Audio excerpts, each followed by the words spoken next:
welcome. As you know, I have been talking about movement in May. May is National Fitness Month. So I will be bringing you some tips every single day on the things that you can do to get healthy and stay healthy, especially if you are a female in menopause or perimenopause like me. So those of us women who are 35 years and above, you want to be careful about added sugars. So the hormone insulin is one of those hormones that is responsible for sugar metabolism.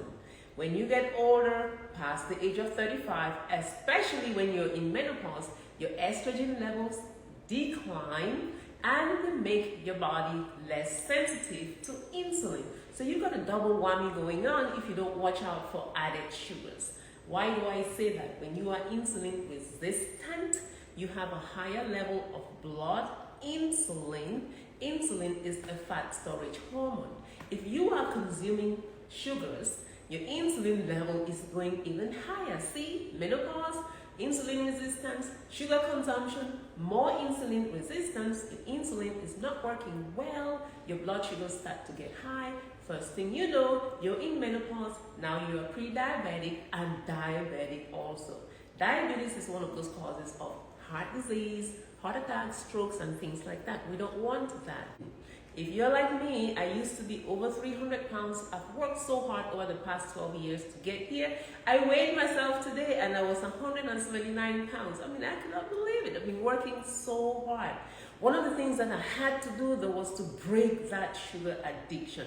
I cannot sit here and say, I will not eat sugar, I will not eat sugar. That's just a hard way to do things. One of the things that's so nice is to think addition instead of removal, instead of subtraction, because our brains are so stubborn. Once you start thinking of removing too many things from your diet, next thing you know, you start rebelling against yourself and boom, you fall into some cravings. So think about what you can add to your diet to break those sugar addictions. The very first thing is what I do is eat real food. Eat food, cooked food at home. Chicken, especially protein, chicken, fish, beef. Eat food, real food that stays in your body. It doesn't spike your blood sugars, especially if you're consuming proteins, especially if you're eating cooked vegetables or raw vegetables.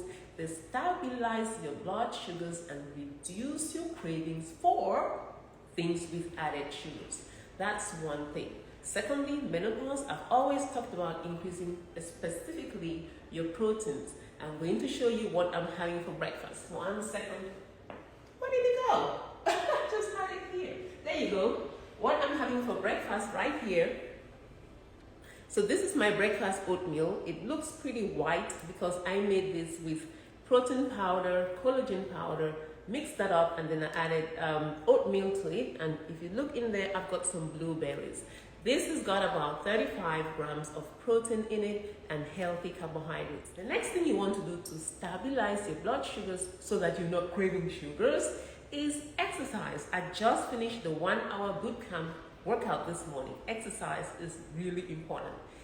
Third thing is make sure you get 7 to 9 hours of sleep. That's really important. And the very last thing that can make you have more sugar cravings, stress is just a big one. If you're like me, I mean, when I'm stressed, when I'm just in a certain emotion, it just feels like all of a sudden I'm eating something. So I have to work on my stress. I have what I call an hour of power.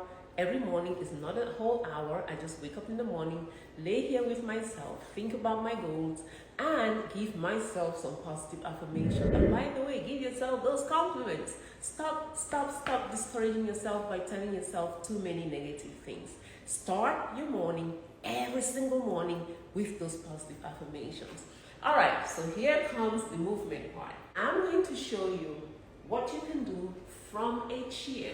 So find a chair. I hope you have one right there with you. Let's sit down, sit close to the edge, suck your belly button in, and you can squeeze, bring your knee up to your elbow, just pick it up, just like that. So 10, 9, see? That actually works your abs. Now, if you want to add some resistance to that and you don't have any weights at home, use your legs. You have a nice big thigh here. I can pick it up. Just let your arm pick up your leg, and that works as a dumbbell. So I can squeeze here. So this is working my ab and my arm. So I'm going to try this for 10. Let's do this together. So 10, 9, 8, 7. So this works your arm and your thigh. You do want to relax that leg so that you are picking up the whole leg and using that bicep muscle. So abs and biceps. Give me 3 more. And 3, 2, and 1. And of course, whatever we do on one side, we have to do on the opposite side.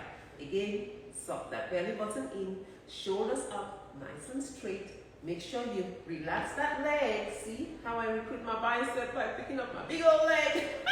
All right, so squeeze here and squeeze. See, working your arm and the bicep. So 10 and 9, 8, 7, 6. Make sure that leg is relaxed so you are picking the whole weight of your leg with that bicep. Now give me 5. 5. Squeeze those abs. 4 and 3 and 2 and 1. All right, remember yesterday's movement was like this from a chair. So do 10 of this today from yesterday and do 10 of these ones here. All right, that's your assignment, and make sure you incorporate the things into your nutrition that will help stabilize your blood sugars so that your insulin levels stay low by doing all the things that we talked about today: eating proteins, eating real food, eating cooked or raw vegetables. All right, I will be back tomorrow with some more tips on how to get healthy, lose weight, and keep it up long term by just changing simple habits that will help you in the long run. Thank you, and I pray you have a fantastic day. Bye.